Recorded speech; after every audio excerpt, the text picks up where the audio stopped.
இன்னைக்கு நம்ம பார்க்க போற செலிபிரிட்டி சன் டிவில ரொம்பவே ஃபேமஸா இப்ப ரீசெண்டா டெலிகாஸ்ட் ஆயிட்டு இருக்க ஒரு சீரியல்னா அது மருமகள் சீரியல்ல தான். இந்த சீரியலோட ஹீரோ பிரபுவை பத்தி தான் இன்னைக்கு நம்ம பார்க்க போறோம். இவரை பத்தின ஃபுல் டீடைல்ஸ் தெரிஞ்சுக்கிறதுக்கு முன்னாடி சேனலை சப்ஸ்கிரைப் பண்ணாதவங்க மறக்காம சப்ஸ்கிரைப் பண்ணிக்கோங்க. அப்பதான் நாங்க போடுற வீடியோஸ் உங்களுக்கு நோட்டிபிகேஷனா வரும். வாங்க வீடியோக்குள்ள போலாம். பிரபுவோட உண்மையான பெயர் ராகுல் டி ரவீந்திரன். ஆக்சுவலா இவரை எல்லாருமே ராகுல் ரவி அப்படின்னு சொல்லுவாங்க. இவருக்கு பேரண்ட்ஸ் வச்ச பெயர் ராகுல் டி ரவீந்திரன் தான். இவர் 1989 ஆண்டு மே மாதம் 21 ரவி கேஷ்மா இவங்க 2 பேத்துக்கும் பிறக்கிறாரு. இவங்களுக்கு ஒரு தங்கச்சி இருக்காங்க, வர்ஷா தேவி. இவரு கேரளால திரிசூர்ல இருக்கிற திரிப்பரையூர் அப்படிங்கிற ஒரு ஊர்ல தான் இவர் பிறக்கிறாரு. அடுத்து தன்னோட பள்ளி படிப்பை எல்லாத்தையுமே பளுவில்ல இருக்கிற சென்ட் ஆண்டனி ஹை ஸ்கூல்ல தான் இவர் பண்றாரு. அதுக்கப்புறம் கல்லூரி படிப்பு என்ன எடுக்கலாம் அப்படிங்கும் போது அவங்க அப்பா நீ பிடெக் எடுத்து படி, ஒரு ஆர்கிடெக்சர் லெவல்ல ஒரு பில்டிங் கன்ஸ்ட்ரக்ஷனுக்கு அது யூஸ் ஆகும் அப்படிங்கிற மாதிரி சொல்றாங்க. பொதுவா கேரளா அப்படின்னாலே படிப்பு விஷயத்துல ரொம்பவே கேர்ஃபுல்லா இருப்பாங்க, நல்லா படிக்கணும் அப்படிங்கறது தான் அவங்களோட போக்கஸா இருக்கும். லிட்ரரி ரேட்லயே கேரளா தான் ஃபர்ஸ்ட் லெவல்ல இருப்பாங்க. சோ அங்க அந்த பேரண்ட்ஸ் ரொம்ப ஸ்ட்ரிக்டான பேரண்ட்ஸ் தான். ஏன்னா பளுவில்ங்கிறது ஒரு சின்ன கிராமம் தான். இவங்க அதுக்கு பக்கத்துல இருக்கிற திருப்பரையூர்ல தான் இவங்க பிறந்தது வளர்ந்தது எல்லாமே. சோ மாதா காலேஜ் ஆஃப் டெக்னாலஜில நீ பிடெக் எடுத்து படி அப்படிங்கறாங்க. சோ அவரும் அதை எடுக்கிறாரு. ஆனா அவருக்கு நிறைய அரியர்ஸ் வருது. அந்த 4 வருஷம் அவர் படிச்சு முடிக்கிறதுக்குள்ள அந்த அரியர்ஸ கிளியர் பண்ணவே அடுத்து ஒரு 2 வருஷம் அவருக்கு தேவைப்பட்டிருக்கு. பல திட்டு அம்மா அப்பா கிட்ட இருந்து கிடைக்குது. ஆனா நீ இந்த அரியரை கிளியர் பண்ணாம நீ வேற எதுவுமே பண்ண கூடாது அப்படிங்கிற மாதிரி அவங்க சொல்லிட்டாங்க. ஏன்னா அந்த டைம்ல சினிமா அப்படிங்கறதுமே இவருக்கு பெருசா தோணல, அந்த ஐடியாவே இவருக்குள்ள வரல. நம்ம எடுத்த இந்த பிடெக்க நம்ம கண்டிப்பா நல்லபடியா முடிக்கணும் அப்படிங்கறது மட்டும்தான் இவரோட தாட்டா இருந்திருக்கு. சோ 2 வருஷம் அதுக்காக படிக்கிறாரு.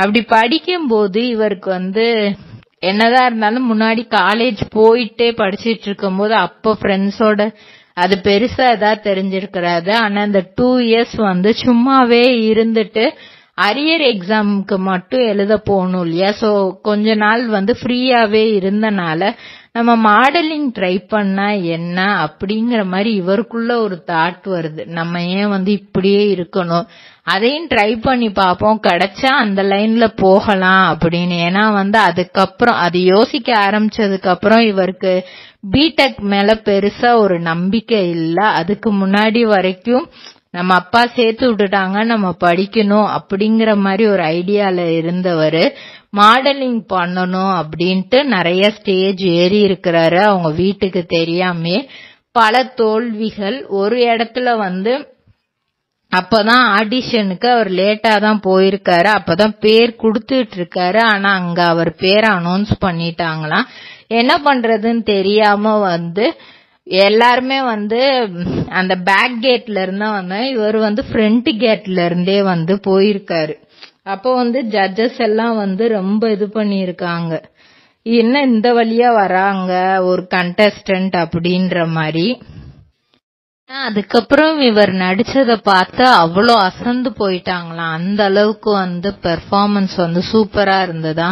அந்த காஸ்டியூமா இருக்கட்டும், அவங்க நடக்கிற ஸ்டைல் எல்லாமே சூப்பரா இருந்திருக்கு, நல்லா கண்ணை கவர்ற விதமா இருந்திருக்கு. அதுக்கப்புறம் சரி என்னடா பண்ணலாம், இது நம்ம செலக்ட் ஆவோமா மாட்டோமா, எல்லாத்தையும் தாண்டி இவ்வளவு தூரம் நம்ம பண்ணிட்டோம், நம்மளுக்கு எத்தனையோ ஃபெயிலியர் இருக்கு, நம்ம பாத்துக்கலாம் அப்படிங்கிற மாதிரி இருந்திருக்கிறாரு. ஆனா ஃபைனலா அதுல அவர் செகண்ட் பிரைஸ் வாங்கிட்டாரு. அந்த அளவுக்கு அவரோட பெர்ஃபார்மன்ஸ் இருந்திருக்கு. சோ ரொம்ப இவருக்கு ஹாப்பி. இதுக்கப்புறம் நம்ம அரியர் பாஸ் பண்ண என்ன, பாஸ் பண்ணலன்னா என்ன அப்படிங்கிற மாதிரி ஒரு தாட்ல இருந்திருக்கிறாரு. ஆனா இவரு தன்னோட அரியர்ஸையும் அந்த டைம்ல கிளியர் பண்ணிட்டாரு. சோ நெக்ஸ்ட் வீட்ல என்ன சொல்றாங்கன்னா, நீ MBA கண்டிப்பா பண்ணிதான் ஆகணும், இந்த மாதிரி அசால்ட்டாலாம் இருக்க கூடாது, நெக்ஸ்ட் MBA பண்ணி ஆகணுங்கிறாங்க. இங்க ஒரு சைடு மாடலிங் பண்ணது, அதுல வின் பண்ணது எல்லாமே வீட்டுக்கு தெரியாது. சோ அத சொல்ல வராரு, இந்த மாதிரி நான் மாடலிங் பண்ணி எனக்கு அதுல செகண்ட் பிரைஸ் கிடைச்சிருக்கு, நான் ஃபர்தரா இனி அதுல அப்படியே ஃபாலோ பண்ணலான்னு இருக்கேன் அப்படிங்கிற மாதிரி சொல்றாரு. அவங்க வீட்டுல பயங்கர ஷாக்கு. என்ன நம்ம பையன் அரியர் கிளியர் பண்ண படிச்சிட்டு இருக்கான்னு பார்த்தா இந்த மாதிரி வேலையும் சைட்ல நடந்திருக்கே அப்படின்ற மாதிரி. இருந்தாலும் அவங்க சொல்லிட்டாங்க, நீ பார்ட்டிசிபேட் பண்றது பத்தி எங்களுக்கு பிரச்சனை கிடையாது, நீ அது உன்னோட பேஷனா வச்சுக்கோ, ஆனா நீ MBA படிச்சாகணும் அப்படிங்கிற மாதிரி சொல்லிடுறாங்க. சோ என்ன பண்றாரு அப்படின்னா, நெக்ஸ்ட் MBA பண்றதுக்கும் அப்ளிகேஷன் போட்டு அதையும் ஒரு சைட்ல பண்ணிட்டே இருக்காரு.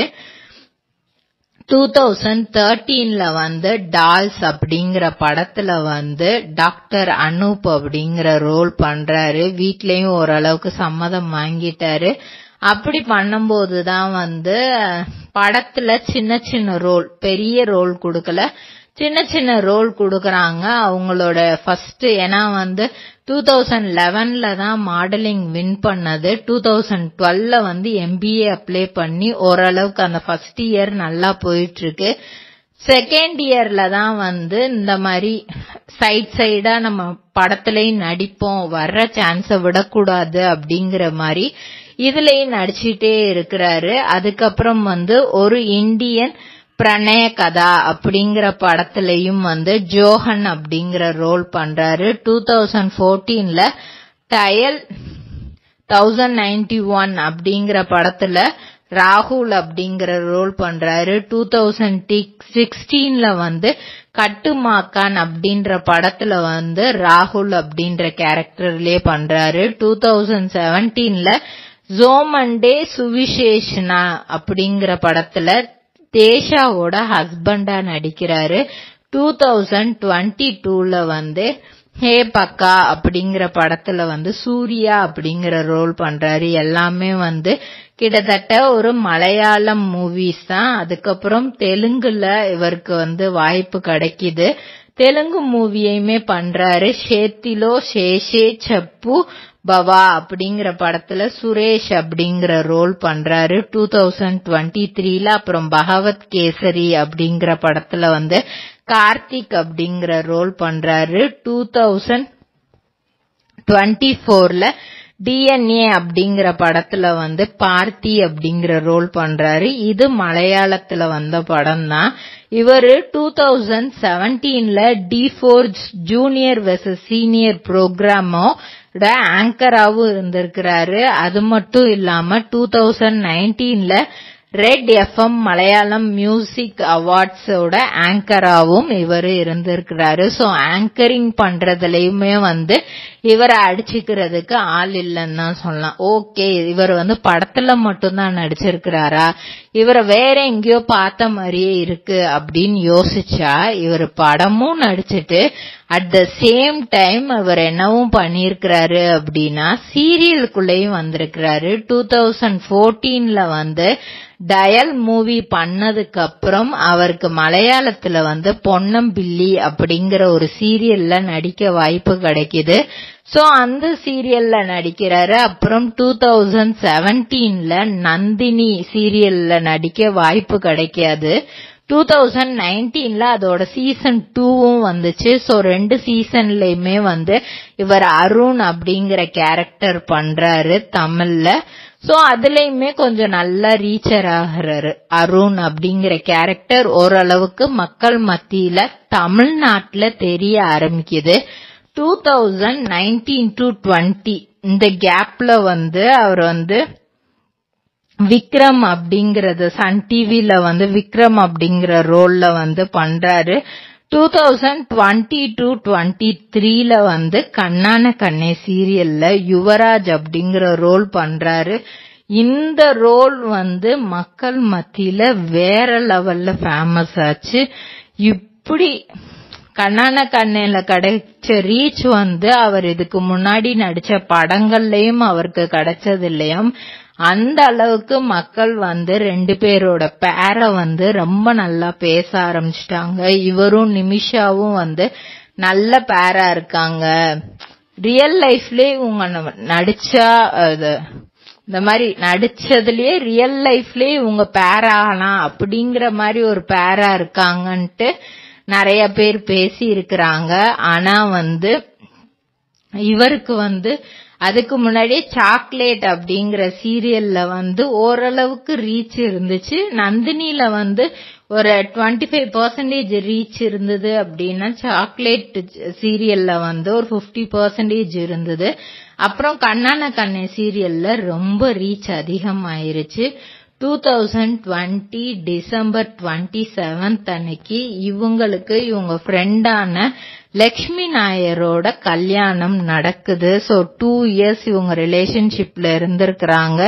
அதுக்கப்புறம் தான் இவங்களோட கல்யாணம் நடக்குது. ஆனா அந்த கல்யாணம் 2023ல எண்டப் ஆயிருது. அவங்க லக்ஷ்மி நாயர் இவங்க அப்பா அம்மா மேலையும் இவங்க மேலையும் இந்த மாதிரி வரதட்சணை கொடுமையும் இருக்கு. அட் த சேம் டைம் அவருக்கு நிறைய அஃபேர்ஸ் இருக்கு அப்படிங்கிற மாதிரி ஒரு கேஸ் கொடுத்துட்டாங்க. சோ அப்படி அந்த கேஸ் கொடுக்கும்போது பெருசா வெடிச்சது அந்த வேற பொண்ணோட இல்லீகல் அஃபேர்ஸ்ல இருக்காரு அப்படிங்கிற கேஸ் தான். சோ அந்த கேஸ்ல இவரை தேடிட்டு இருக்கும் போது இவர் டக்குன்னு தலைமறைவாயிட்டார். இவர் எங்க இருக்காருன்னே யாருக்குமே தெரியாம இருந்துச்சு. சீரியல்லையுமே பெருசா இவர் கமிட் ஆகல. அப்போ அதுக்கப்புறம் கொஞ்சம் கொஞ்சமா இவர் சைடு இருக்கிறத இவர் கோர்ட்ல பிரசன்ட் பண்ணி ஓரளவுக்கு அந்த கேஸ்ல இருந்து வெளியே வந்துட்டாரு. ஆனா இவங்களுக்குள்ள லீகலா டைவோர்ஸும் நடந்துருச்சு. அதுக்கப்புறம் சன் டிவில இவங்களுக்கு ஏன்னா இவரோட ரீச் இருந்தனால திரும்ப அபியும் நானும் சீரியல்ல இவர் நடிக்க ஆரம்பிச்சாரு. அதுக்கப்புறம் அன்பேவா சீரியல்ல நடிக்க ஆரம்பிச்சாரு. கண்ணான கண்மணி சீரியல்ல நடிக்க ஆரம்பிச்சாரு. சூர்யா டிவில இந்த சீரியல் வந்துச்சு மலையாளத்துல. அதுக்கப்புறம் 2022ல கயல் சீரியல்ல அப்பப்போ வந்துட்டு போனாரு. 2023ல தெலுங்குல ஒன்டாரி குலாபி அப்படிங்கறது ஜெமினி டிவில டெலிகாஸ்ட் ஆச்சு. அதுலயும் நடிச்சாரு. இப்போ 2024ல சன் டிவில மருமகள் சீரியல் நடிச்சிட்டு இருக்காரு. விஜய் டிவில இவருக்கு ஆப்பர்ச்சுனிட்டி கிடைச்சிச்சு. அட் த சேம் டைம் இங்க கண்ணான கண்ணே ஓடிட்டு இருந்தனால அவர்னால அது பண்ண முடியல. ஆனா சாக்லேட் சீரியல்ல விஜய் டிவில நடிச்ச காற்றுக்கென்ன வேலி ஹீரோயினோட தான் இவர் பண்ணிருப்பாரு. அதே மாதிரி இப்போ விஜய் டிவி கேப்ரியலாவோட தான் இவர் இங்க பேர் பண்ணிருக்காரு மருமகள் சீரியல்ல. விஜய் டிவில அடுத்து கண்டிப்பா ஏதாவது ஒரு புது சீரியல்ல வந்தா அது நான் நடிப்பேன் அப்படிங்கிற மாதிரியும் பல இன்டர்வியூஸ்ல இவர் தெரியப்படுத்தி இருக்கிறாரு. இதே மாதிரி பல செலிபிரிட்டிஸோட பயோகிராஃபி தெரிஞ்சுக்கிற சேனலை மறக்காம சப்ஸ்கிரைப் பண்ணிக்கோங்க.